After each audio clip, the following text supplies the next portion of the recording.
All right, good Sunday to you. Wrapping up the weekend. We have a more impactful storm system expected to arrive.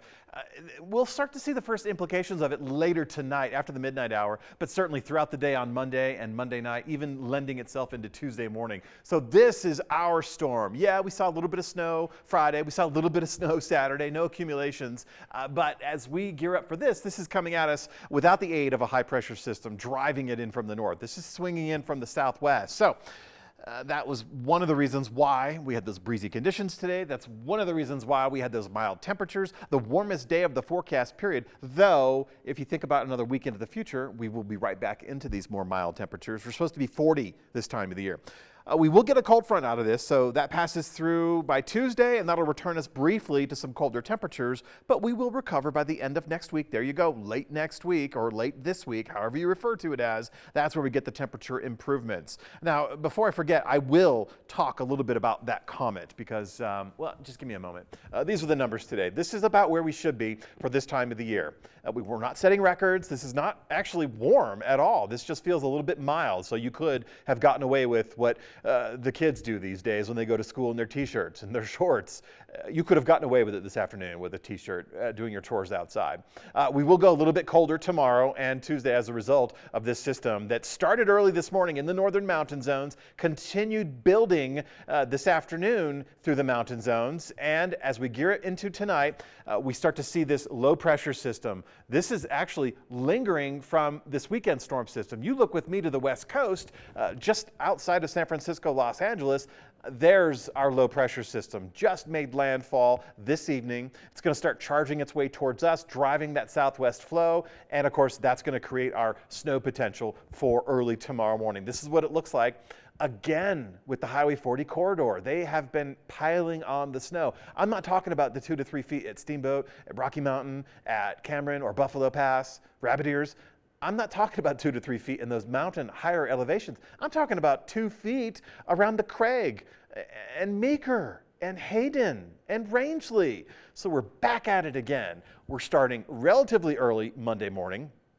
You know, I would not trust the timing on this system. I would go ahead and expect some Monday morning commute impacts that could include some snow showers in your morning commute. And that's, of course, is going to build throughout the, whoa, I didn't want to do that. That's going to, of course, build throughout the day. As far as snow totals go, oh, that one was unavoidable. Another 1.5 feet in the mountain zones, but we're looking at another almost foot for the Grand Mesa by the end of Tuesday. That's what we're looking at. So we at least have a shot starting our work week tomorrow with snow and accumulating snow. And I'm still sticking with less than an inch for Grand Junction, Delta, and Montrose.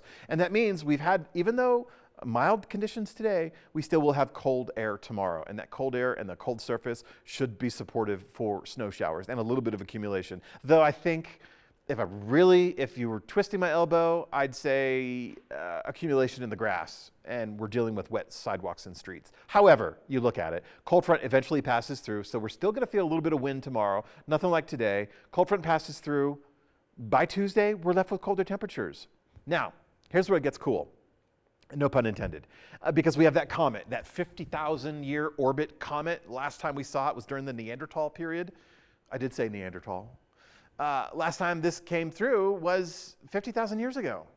Closest pass to the Earth, right around the 1st and 2nd of February. That puts us into the middle of next week. Not only does that put us in the chilly early morning hours, but this gives you an opportunity to get outside, look to the north, low on the horizon, find a little dipper. That's your sky mark. That's where you're going to look. And I think it's quite possible you may not need binoculars. Well, if you have a dark sky and you've trained your vision for at least an hour, you've seasoned your vision for at least an hour in the dark sky, I don't think you'll need binoculars. But with some of the light pollution that we have in some of our bigger cities, Grand Junction, Delta, Montrose, I think it would be tough to see without binoculars, but totally possible.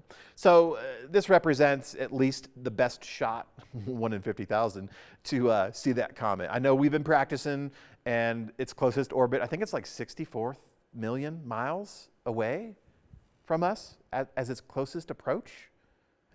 You know what? Cheers. We do see a temperature improvement late this upcoming week. You saw that upper 30s, low 40s. So that's what we get to look forward to. So a bit of a break with this pattern. We see snow for the start of the week. We get colder air for the Tuesday, Wednesday. We catch that comet viewing for the middle of the week, and then we start to recover our temperatures for the end of this upcoming work week.